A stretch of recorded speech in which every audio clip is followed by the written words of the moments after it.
sudah dikenal wanita yang luar biasa ya. Luar biasa maksudnya. Syakir Daulay akui kagum dengan istri mendiang Amer Azikra.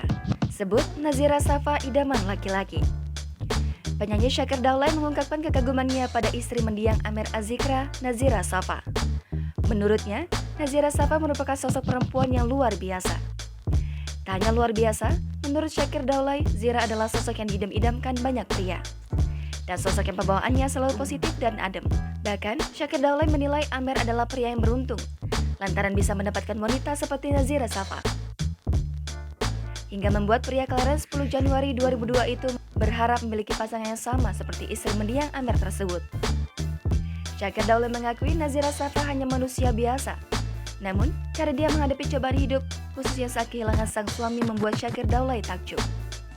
Selain mengagumi, Syakir Daulay juga memuji Zira lantaran memiliki banyak potensi dalam diri.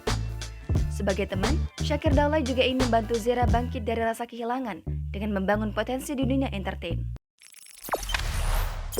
Jangan lupa subscribe, share, komen, dan like ya!